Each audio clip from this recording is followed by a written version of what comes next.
নমস্কাৰ আপোনালোক সকলোকে মই মোৰ ইউটিউব চেনেল এডুকেশ্যন এণ্ড এণ্টাৰটেইনমেণ্টলৈ স্বাগতম জনাইছোঁ। পুৰণি পেঞ্চন ব্যৱস্থা পুনৰ প্ৰৱৰ্তনৰ দাবীত পুনৰ ৰাজপথলৈ ওলাই আহিল কৰ্মচাৰীসকল। এই সম্পৰ্কত কিছু আলোচনা কৰাৰ বাবে এই ভিডিঅ'টো প্ৰস্তুত কৰাৰ চেষ্টা কৰা হৈছে। ভিডিঅ'টো ভাল লাগিলে এটা লাইক কৰিব আৰু আপুনি যদি মোৰ এই চেনেলটোলৈ নতুনকৈ আহিছে এনেধৰণৰ ইনফৰমেশ্যন পাই থাকিবলৈ অনুগ্ৰহ কৰি চেনেলটো ছাবস্ক্ৰাইব কৰি থব। ৰাজ্যৰ কৰ্মচাৰীসকলৰ বাবে পুৰণি পেঞ্চন ব্যৱস্থা পুনৰ প্ৰৱৰ্তনৰ দাবীত সৰু অসম চৰকাৰী NPS কৰ্মচাৰী সন্থাৰ নেতৃত্বত কেইবা শতাধিক কৰ্মচাৰীয়ে দিছপুৰ চলো কাৰ্যসূচীৰে উত্তাল কৰি তোলে চচলৰ ধৰ্ণাস্থলী। আনহাতে কৰ্মচাৰীসকলৰ এই দাবীক ন্যায্য দাবী বুলি ঘোষণা কৰি কংগ্ৰেছ নেত্ৰী মীৰা বৰঠাকুৰে ধৰ্ণাস্থলীত উপস্থিত হৈ কৰ্মচাৰীসকলৰ দাবীৰ সমৰ্থনত ভাষণ ৰাখে। লাগু কৰাৰ কাৰণে আজি ইয়াত কৰ্মচাৰীসকলে ইয়াতে প্ৰতিবাদ কাৰ্যসূচী লৈছে।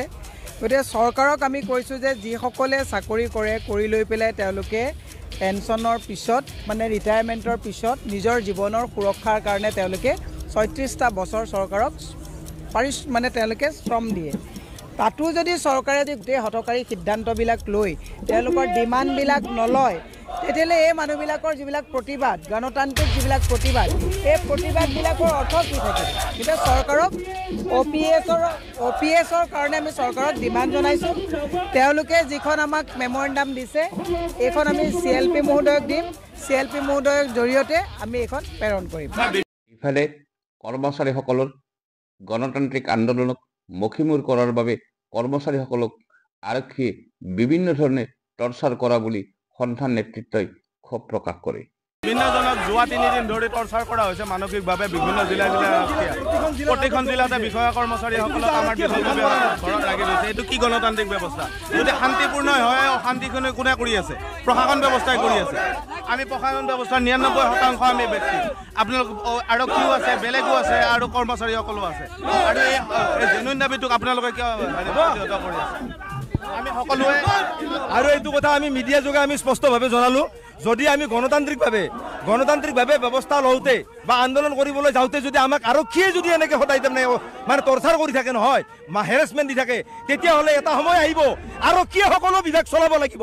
আমি কেনেকৈ হেৰেছমেণ্ট প্ৰতিখন জিলা সম্পাদক আৰু সভাপতিসকলক ঘৰত আবদ্ধ কৰি থৈছে, চিকিউৰিটি দি পেলাই বন্ধ কৰি থৈ দিছে ঘৰত। চিৰাঙত নলবাৰীত বন্ধ কৰি থৈছে। গতিকে আমি আৰক্ষীসকলক জনাই দিছোঁ আপোনালোকে কিন্তু সকলো বিভাগৰ দায়িত্ব মূৰপাতি ল'ব লাগিব। আমি কিন্তু বন্ধ কৰি দিম। কিন্তু ৰাজ্যত পুনৰ OPS ব্যৱস্থা প্ৰৱৰ্তন কৰি কৰ্মচাৰীসকলৰ অৱসৰকালীন আৰ্থিক নিৰাপত্তা নিশ্চিত কৰাৰ বাবে কৰ্মচাৰীসকলে দীৰ্ঘদিন ধৰি চৰকাৰক দাবী জনাই অহাৰ পাছতো চৰকাৰে গুৰুত্ব প্ৰদান কৰা নাই বুলি সৰু অসম চৰকাৰী NPS কৰ্মচাৰী সন্থাৰ নেতৃত্বই ক্ষোভ প্ৰকাশ কৰি কয় যে কৰ্মচাৰীসকলৰ এই আন্দোলনক মষিমূৰ কৰাৰ বাবে আৰক্ষীয়ে কৰ্মচাৰীসকলক বিভিন্ন ধৰণে টৰ্চাৰ চলাই আহিছে। কৰ্মচাৰীসকল চৰকাৰৰ এটা অংশ আৰু এই অংশটোৰ প্ৰতি চৰকাৰে গুৰুত্ব প্ৰদান কৰা উচিত বুলি উল্লেখ কৰি সন্থাৰ নেতৃত্বই পুনৰ কয় যে ৰাজ্যত OPS ব্যৱস্থা প্ৰৱৰ্তন নোহোৱালৈকে কৰ্মচাৰীসকল কোনো কাৰণতে শান্ত নহয়, বৰং অনাগত দিনত এই আন্দোলন আৰু অধিক তীব্ৰতৰহে হ'ব। আনকি এইবাৰ কৰ্মচাৰীসকলে তেওঁলোকৰ পৰিয়ালসকলক লৈও ৰাজপথত নামিব বুলি সন্থাই হুংকাৰ দিয়ে।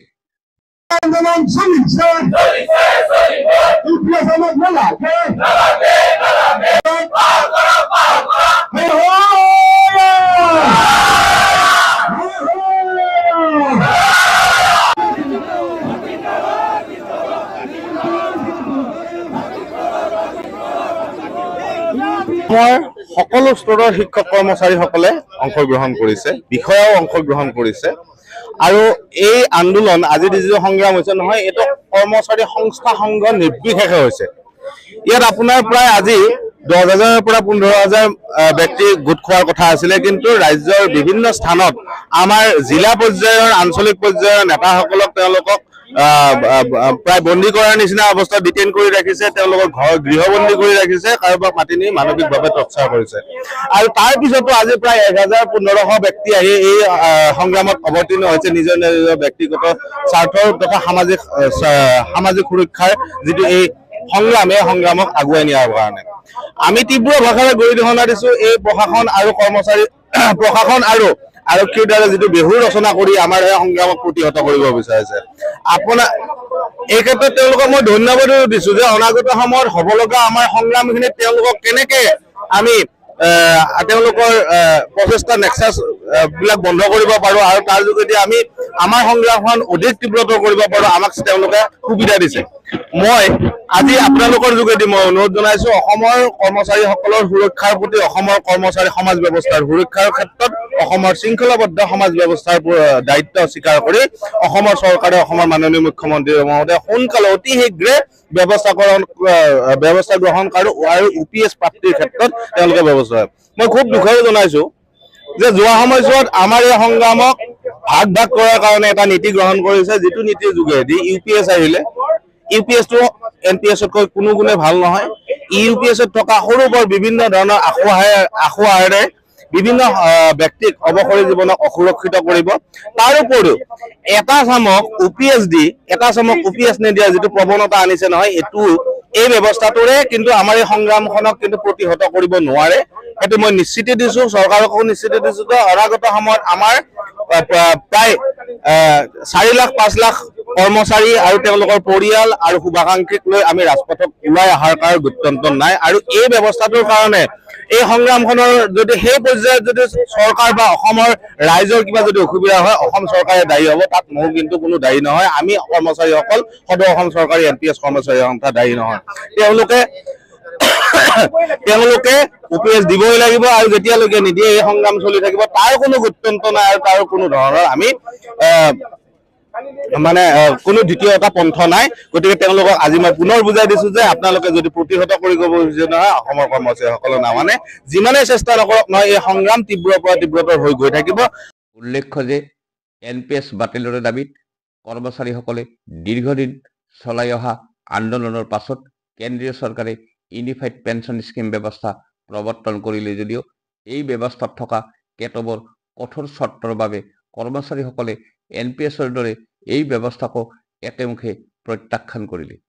কৰ্মচাৰীসকলে এই দুয়োটা ব্যৱস্থা বাতিল কৰি পুনৰ পুৰণি পেঞ্চন ব্যৱস্থা বাহাল ৰাখিব লাগে বুলি চৰকাৰক দাবী জনাই আহিছে। শেহতীয়াভাৱে সদৌ অসম চৰকাৰী NPS কৰ্মচাৰী সন্থাৰ নেতৃত্বত আন্দোলন আৰম্ভ হৈছেই। এই ক্ষেত্ৰত যদি চৰকাৰে কোনো বিশেষ ব্যৱস্থা গ্ৰহণ নকৰে, তেনেহ'লে পিছৰ পৰ্যায়ত এই সমগ্ৰ বিষয়টোৱে কেনে ৰূপ লয় সি নিশ্চয় লক্ষণীয় হ'ব। ধন্যবাদ।